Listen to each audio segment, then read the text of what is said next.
Before we dive into this discussion for today, let me show you the story of a man, a National Youth Icon awardee himself, someone who believed in the brilliance of our students and not just brought together but also empowered young minds in a small village in Orissa and gave wings to their dreams.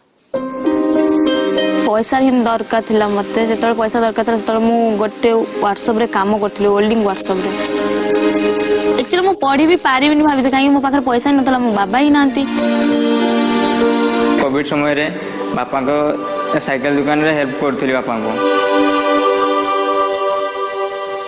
पिछले 50 साल से सब कुछ change हो गया है। आप जैसे ट्रांसपोर्ट करते थे, आप जैसे कम्युनिकेट करते थे, फोन्स चेंज हो गए, कंप्यूटर्स चेंज हो गए, सब कुछ चेंज हो गया, लेकिन एक चीज चेंज नहीं हुआ, वो है एजुकेशन सिस्टम। जो भी चीजों को आप हमारे स्कूल में देख रहे हैं वो डिजाइन थिंकिंग से आया है कि हम लोग पहले सोचते हैं कि क्या चाहिए, एक्चुअली गैप कहाँ पे है, प्रॉब्लम क्या है, and then we come up with the solution. बच्चों ने बोला कि यहाँ पे हम लोग को सर प्रोटोटाइप बनाना है, तो एक प्रोटोटाइप लैब बनाया जाए। उस लैब का फिर बच्चों से पूछा गया इसका नाम क्या देंगे, यहाँ पे क्या करते हो, तो बच्चे बोलते तोड़ फोड़ करते हैं, तो उसका नाम हो गया फिर तोड़ फोड़ और जोड़ लैब।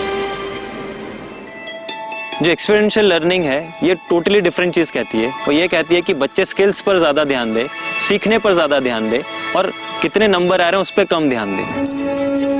तो मेरे हिसाब से चीजें एकदम से नहीं बदलेंगी, लेकिन जहां चाहा है वहां रहा है। पैंडेमिक में जब बच्चे स्कूल ही नहीं जा रहे थे तब हम लोगों ने एप्लीकेशंस निकाला कि जो भी बच्चा कहीं पे भी हो, भले शहर या गांव, जिसका पैशन है रोवर बनाना या फिर रोवर बनाना चाहता है और वो कुछ कर सकता है, अप्लाई कीजिए। इसमें हम लोग को बहुत अच्छे बच्चे मिले। जो बच्चा रोड साइड साइकिल रिपेयर का शॉप में था या फिर कोई वेल्डिंग दुकान पे काम करता था, वैसे बच्चे हमको मिलने लग गए। और इंटरेस्टिंगली इन बच्चों में हमें इतना ज़्यादा पोटेंशियल दिखा और हमको खुद को भी नहीं पता था कि उड़ीसा के गाँव में इस प्रकार के पोटेंशियल बच्चे हैं। इन लोगों ने प्रपोजल भेजा और वो एक्सेप्ट हो गए and we became India's first interdisciplinary under 19 team to do this. तो हिस्ट्री इज ऑलरेडी क्रिएटेड। मु जान नथली जे नासा कोउडी मु तो ओडिसा बाहर केबे जाईनी, तो नासा तो दूर रे कथा। It just feels like a dream, and the most exciting thing is actually learning so many new things at such a young age. As a team NAPSAT we represent India's diversity. हम लोग first time compete कर रहे हैं इस presentation में। We are doing great. When you are doing experiments and you are learning that way, तो आप really आप उस चीज़ को समझ रहे हो, you are doing that and then you are learning. Give freedom to students to explore more fields, not just rote learning. बच्चों से एक चीज़ सीखने को मिलता है कि they are full of energy. हर बार मैं उनको देखता हूँ, वो हर बार क्यूरियस होकर आते हैं, एक नया क्वेश्चन पूछते हैं और वही मेरे को हर बार क्यूरियस और बनाता है कि यार और मैं क्या कर सकता हूँ, और मैं क्या कर सकता हूँ। And that is my fuel that keeps me running.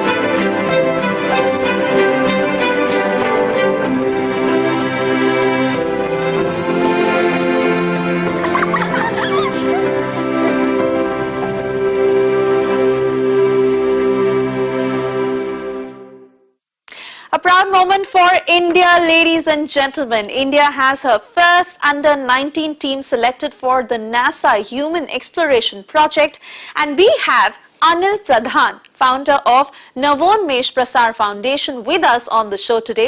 Anil, firstly, welcome to the show and many congratulations from the entire team of Republic Media Network. Let me also introduce to you our panel of esteemed guests.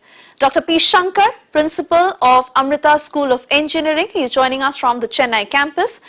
Padma Shri Dr. V.S. Chauhan, Executive Chairman, National Assessment and Accreditation Council. Thank you for joining us. Also, Dr. Arunabh Singh. He is the Director, Nehru World School, Ghaziabad. And last but not the least, Natasha Chopra. She is an Education Counselor, Director, TC Global. I want to thank you all for joining us today, and I want to root my first question to Anil.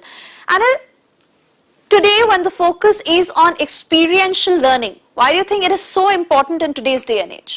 So before starting on ki why experiential learning is important, I'll take you ki what is the actual problem, कि problem कहाँ से शुरू हो रहा है.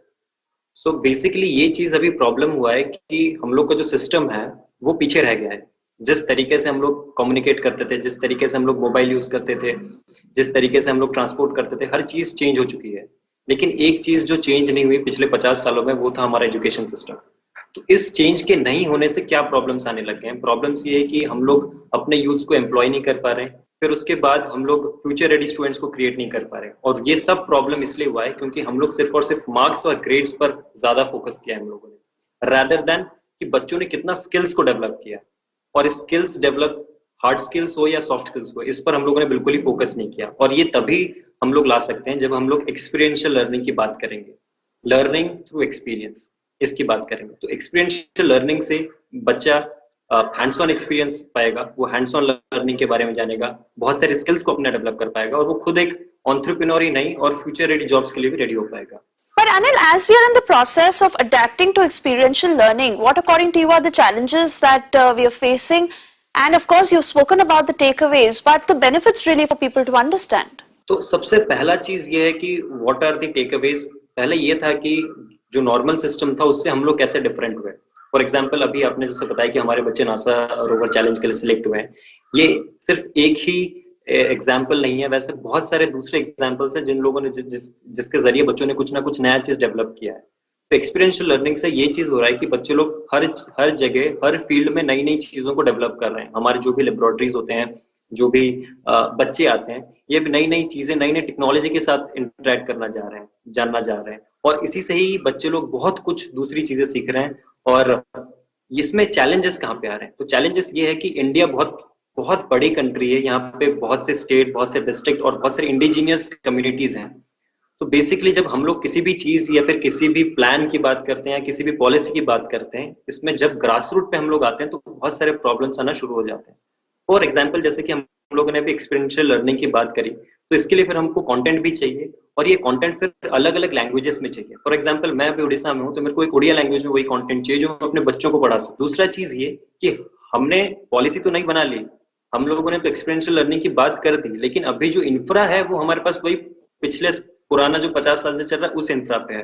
तो infra में भी हमको चेंज करना पड़ेगा, जिस वे से हमारे क्लासरूम थे उसको भी चेंज करना पड़ेगा, और ये जो कंटेंट और जो कोर्स मटेरियल है इसको भी चेंज करना। बहुत सारे एस्पेक्ट्स हैं जो हम आज बात करेंगे और जो मैं समझना चाहती हूँ। And Dr. Chauhan, if I can bring this to you, because again, so much has been spoken about the National Education Policy and its benefits. But today we really want you to help us understand how this addresses the gap between knowledge gained during education and skills needed at the workplace. We were in exponential expansion phase. There was no access to education, let alone good education, experiential education, and so on. Personally, I feel we are still in that space. So if you look at very quickly, if I look at the higher education, so GER is still hanging around somewhere about 25. New education policy aims to get it at least 50, which means from 3.6 crore in higher education, you would like to see 7 crore in higher education. NEP is now trying to address that you have, the university, for example, state university, is grossly underfunded. And you expect them to do world-class research. So there's the National Science Foundation and so on. So the isolated anecdotal exceptions that they are, all these are extremely laudable things that we should do. But that doesn't address the question of a larger question of education in India. I'm not saying experiential education, it should not be brought in. Of course it should be brought in. Yeah, I agree with Mr. Chauhan, as he has rightly said, ki first of all we have to have the access, and then only we have to talk about the experiential learning. So I just want to ask that the existing schools where we have the access, are we going for experiential learning? Have we tried to implement the experiential learning there? So the answer is no. And do we want to have this experiential learning? The answer is yes. We should always have that access, and yes, we have to implement that. I believe Dr. Arnab Singh wants to say something, and I see a smile there, but I believe you wanted to make a comment to what both of them are saying. I do actually, and I want to congratulate Anil for what he's doing. Country needs many more Anils. But I also want to really agree with Professor Chauhan. Let us not forget that we inherited 18% literacy in 1947 when we gained our independence. And on our last count, we were at 74%. So that exponential graph has happened. At Nehru World School, every child from grade 1 all the way to grade 12 is engaged in running a business with real money. They manufacture their own products, take them to market, and then have a decision on how much profits they would have and what would they do with their profits. There are many schools that are understanding that we don't need to just acquire knowledge, but also understand how do we apply knowledge. But I want Dr. Shankar also to bridge this entire conversation. Dr. Shankar, of course, we are talking about experiential learning, we are talking about the national education policy, and then of course the bigger problem at hand, which is about accessibility and really reaching out to even the remote parts of India. In your view, sir, how are we innovating ways of learning? Where do we stand when it comes to implementation of the national education policy, and how can we go about doing it? How can we go about having newer ways of experiential learning, and then about reaching out? Let me put it into perspective with my thoughts. NEP 2020 is a very bold and a visionary policy, giving the wings to the aspirations of the next generation. Now, if you look at it, India is already recognized as a growing youth capital with a good intellect capabilities. But what is wanting is the creativity, the entrepreneurship skills, and in my view, retaining our position as the ethical and cultural capital of the world. Now, for all this to happen, I feel NEP is giving definitely a visionary platform. When it comes to the implementation, yes, there are challenges, and it's not going to be easy to reach there unless we participate with a sense of collective social responsibility, because it's ultimately the stakeholders who are going to make this a success. If equity and access has to be ensured for a large population, given the diverse resources available across the country, then perhaps technology is the only solution. As we march on to what we talk about Industry 4.0 and Education 4.0, and it's not going to be too long before we will have to catch up with Education 5.0 and Industry 5.0. Technology is growing at such a rapid pace. So the only way to embrace and be ahead and be the global leaders as we envision, dream of our country, is by embracing technology. There are already pockets of good examples, and I think we should take these examples. If you look at Amrita, we have been awarded very recently the UNESCO share for experiential learning for sustainable innovations. And I'm sure there are good examples across the country, and we are just seeing that here. And so there is reason to feel positive. There will be challenges, but I think collective social responsibility, and for the first time, perhaps there's going to be a cooperative competition with a larger vision of nation building. And that will only happen when everyone comes together, and it is a collective responsibility, as you rightly pointed out. I also want to bring in Natasha at this point. Natasha, your views on all that has been said until now. Ultimately, we are the population that we are. We have a huge youth population. We know that the world over, the age group of 18 to 25 has the maximum unemployment, not just in India, but also across the world.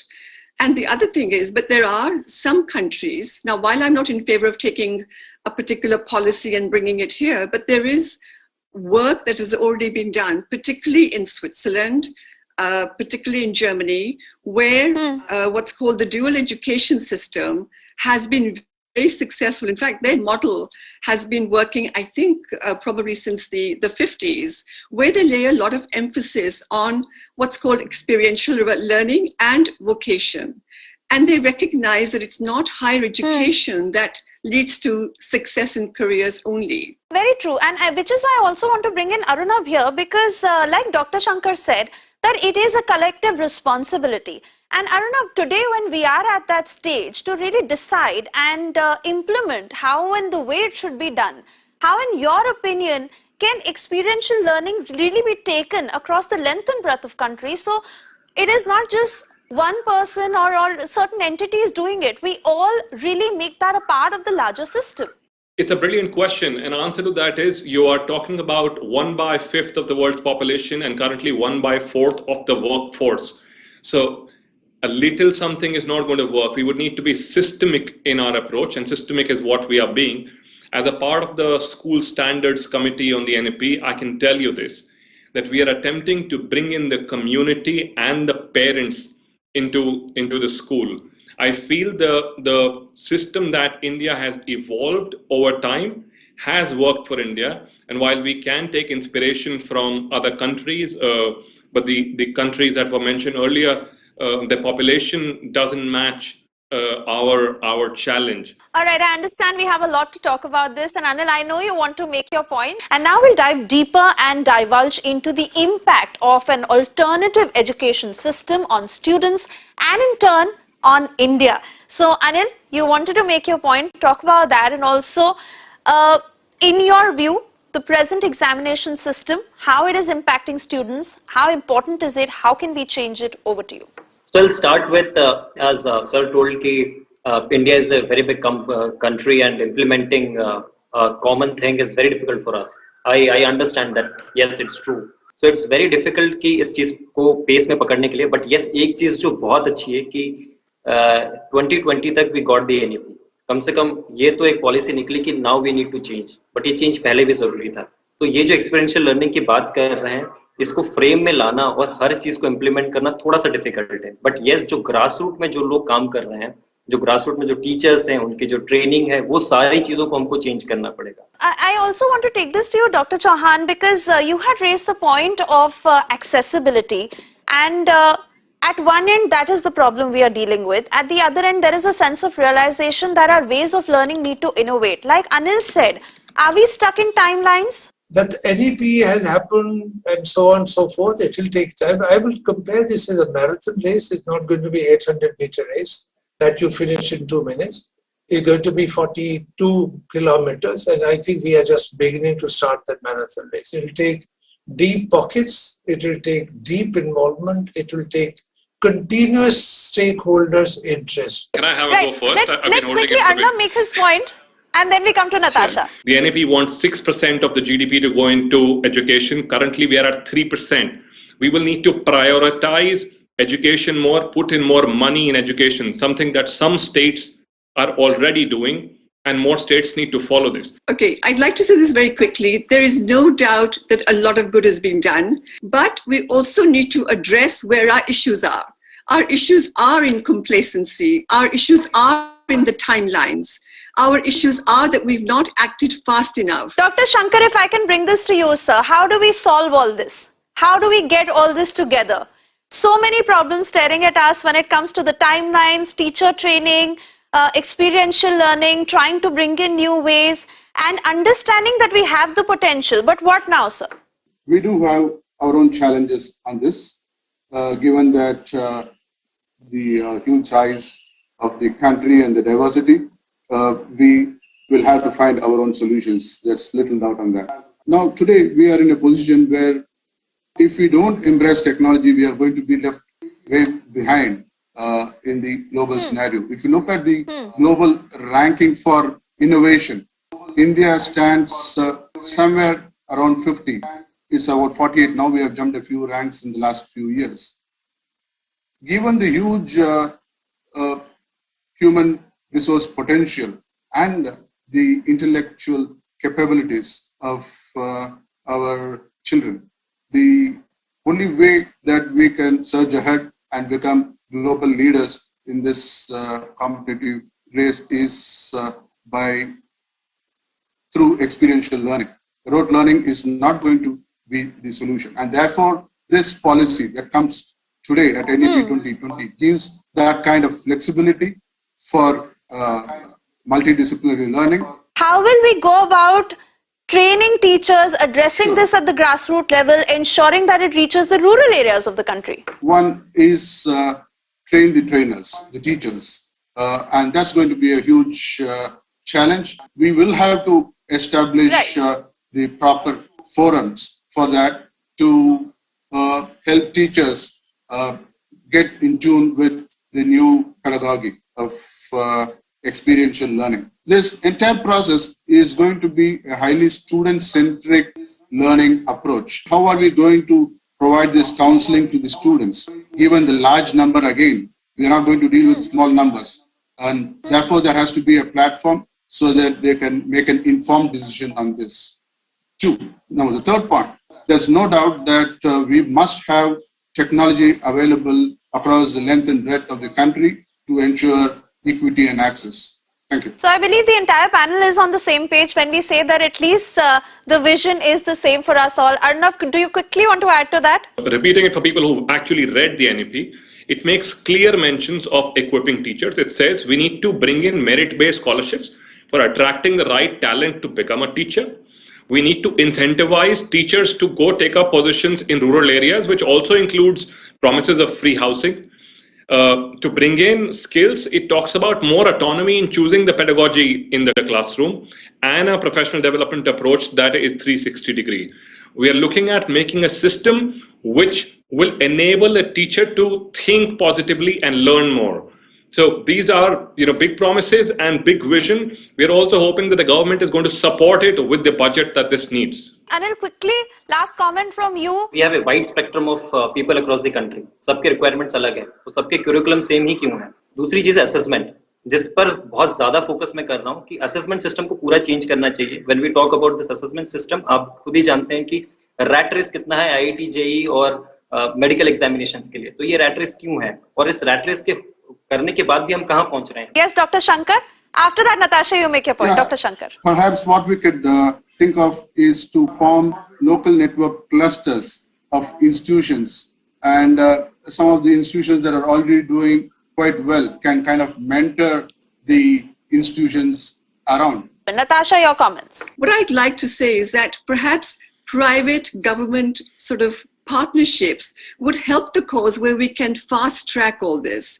And fast tracking is now required because we cannot wait forever. Very true, and I think the one place where we all agree that it is a coordinated exercise, everyone needs to participate, everyone needs to come together, and this will take time, but at least we acknowledge the fact that we are on the verge of a shift when it comes to innovative ways of learning. With that, we come to an end of Amrita Edge Presents Disha, Creating Future Thinkers. Thank you all for joining us. Stay safe and stay updated with Republic TV.